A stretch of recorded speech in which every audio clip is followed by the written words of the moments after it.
So far, Star vs. the Forces of Evil is surprisingly good. It's Disney XD's newest animated series starting in late May this year. Its creator, Darren Nefsey, previously worked as a storyboard revisionist for Robots and Monsters, as well as Wonder Over Yonder, a cartoon I will talk about later.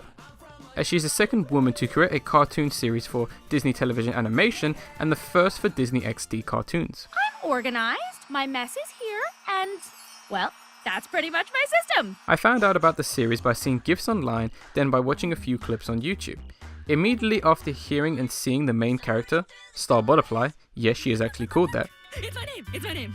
With a star inside of a butterfly and 2 hearts and a spider. She reminded me of Mabel from Gravity Falls. I would not be surprised if Mabel actually inspired her character. Can't get the boys to leave me alone. Mabel, I love you so much, baby. Why won't you let me into your life? You know what you did, Zach! And before I talk about the characters, which is what got me to watch this series, the basic plot of the show is that Star is a magical... Actually, I'll let her explain it. I'm a magical princess from another dimension. And on her 14th birthday, she receives the family wand, which looks a lot like a girl's toy for her. But after showing she clearly can't handle the wand's power, she is sent to Earth to live as an exchange student, as we are introduced to the main setting of the series, a high school. Earth, to be more precise. But that's nothing special compared to the characters.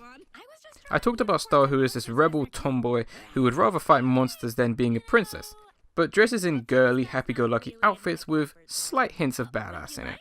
For example, the red devil horns on her head, as there's clearly some Japanese fashion inspiration going on here.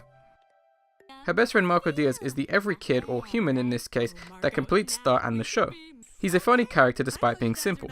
He's willing to help Star out at any moment's notice, and has this whole bad boy act going for him, but completely fails.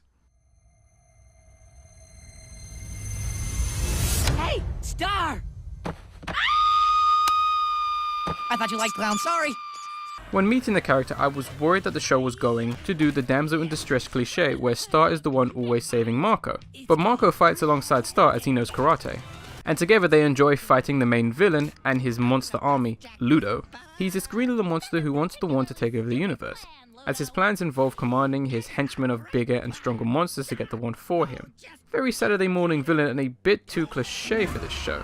It's the only downside to the show, which for the most part is using these cliches in storytelling, but doing enough to become original and enjoyable. Wouldn't you like to know? Yes, that's why I asked. There are fish out of water jokes, naturally, but they are written and done very well to the show's credit. So with a character like Ludo, I was annoyed about his inclusion in the series, as I thought it would never progress any further. But with newer and better villains being introduced and hinted at, I'm fine with Ludo being an idiot comic relief character. I know, right? The animation overall is really good, particularly any action or fighting scenes as well as character movements, although I feel the animation could be a little bit more faster. The setting, whether on Earth or other dimensions, always matches Star's colourful personality, and in turn we get creative uses of colour even in spooky or simple places. The music, although not too memorable for me, has its moments, particularly the awesome opening and ending songs, as well as a few bits of music that stuck out to me every now and then. The only issue I still have with the series, which is a tiny nitpick, is that Marco's house is a little too stereotypically Mexican for me. I have no problem with Marco and his family being Mexican, and I'm not trying to say it's racist, it just seems a little bit over the top for me, like they're trying really hard to emphasize the fact that he's Mexican and his parents are Mexican. I don't know, it partly rubs me the wrong way, but I'm not going to take marks off the series just for that. My skinny jeans are awesome. Oh, here comes Jacqueline Thomas. I'm gonna impress her with my karate. Other than that, Star vs. the Forces of Evil is really good so far. It has a lot of potential to be something really special if it keeps impressing me the way it already has. If you're looking for another well done cartoon to watch this year, I recommend Star vs. the Forces of Evil. It's just pure fun,